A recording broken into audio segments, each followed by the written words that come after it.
Okay, this is 250, week 7, part 2. So, Wordsworth. Now we're going to get to Wordsworth. I'm only going to read a couple of sentences of Wordsworth before I'm going to have to back up and explain what's happening.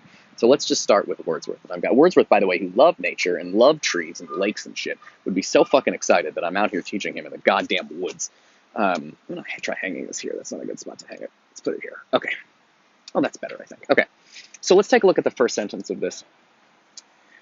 Oh, and again, Wordsworth lived in, this is 1802, so it has a style that students hate. The sentences are fucking long. They love to go on. It's long, winding sentences. Just fucking deal with it. Okay, let's take a look at what he says. So Wordsworth says, the principal object, then, proposed in these poems, right? He means the because remember, this is the intro to his book of poetry, so he's trying to explain what the hell he was doing in the poems that are after this essay. The principal object, then, proposed in these poems was to choose incidents and situations from common life and to relate or describe them throughout, as far as was possible, in a selection of language really used by men, and at the same time to throw over them a certain coloring of imagination, whereby ordinary things should be presented to the mind in an unusual aspect. Okay, so not a super shocking beginning, but if I can, I'll translate that in modern language for you. He says, what I was trying to do in these poems, right? He wanted situations from common life, just everyday life, just regular people going to their jobs or wandering around town, just regular people. He also wants to show it in a selection of language really used by men, meaning he wants the poems to sound like the way people actually talk. So he wants to show everyday people talking the way everyday people talk. Now, obviously, you could do that with you could do it with your iPhone. You could just go around and interview strangers, but that wouldn't be poetry. It would just be you're just recording what people are doing and saying. That's not really a poem. So he adds a little bit. He says at the same time he wants to throw over them a certain coloring of the imagination. So he's gonna make things a little. He's gonna use his imagination to make things a little more beautiful. Not a lot more beautiful. He's gonna go crazy and have a bunch of dragons and monsters and shit and space aliens. But he's gonna take regular everyday situations, and he is going to take regular everyday people, and he is going to put a little imagination just to make it more beautiful. And what he's talking about by beautiful means he's going to use rhythm and rhyme, because poems have rhythm and rhyme, and he's going to take regular people's lives, and he's going to take regular situations and regular language. He's not going to have crazy vocabulary, although you may find his vocabulary difficult, but it wouldn't have been difficult at the time.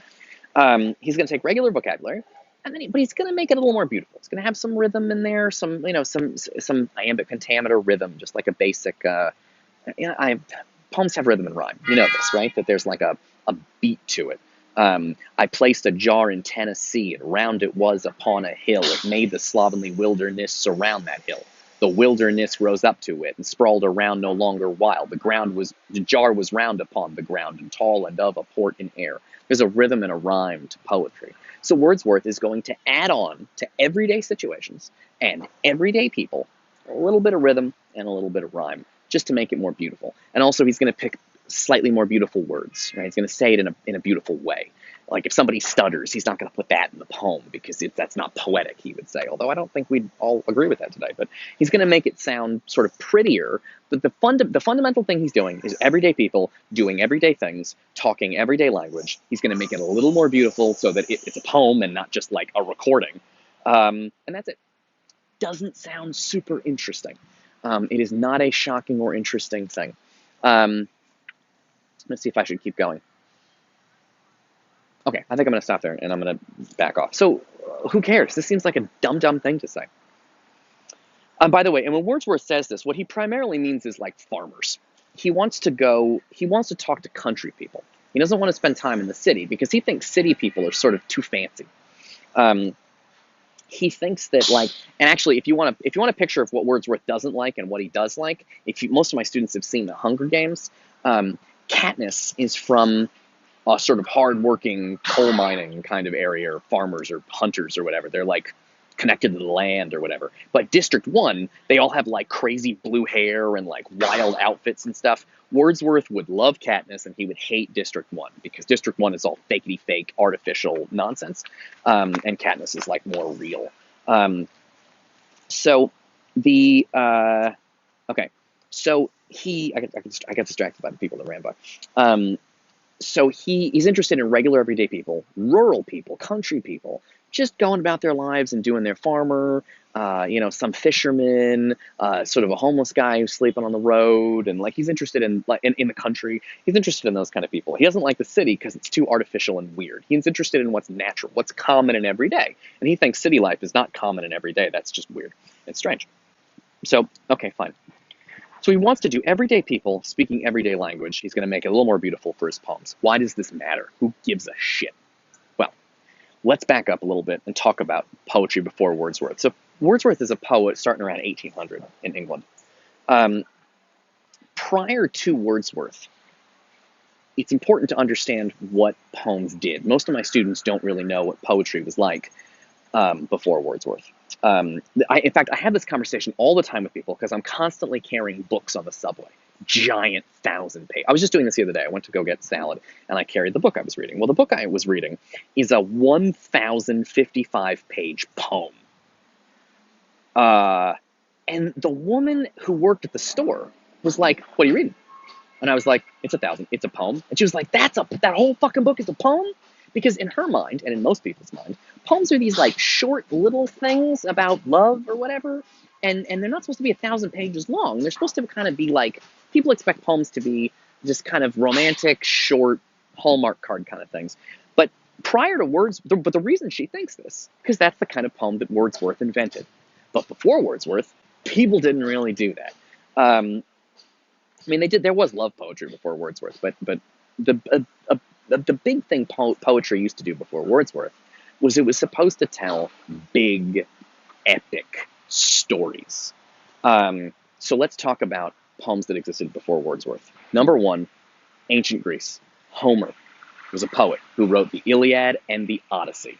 These are poems about ancient Greek war. If you know Zeus, if you know Achilles, if you know Odysseus, if you know the Cyclops, if you know Athena, if you know Circe the witch who turns men into pigs, the whirlpool monsters and the fucking many-headed the Hydra. If you know Hydra from Captain America, the monster was originally in a poem in ancient Greece. It was a monster that Odysseus fought.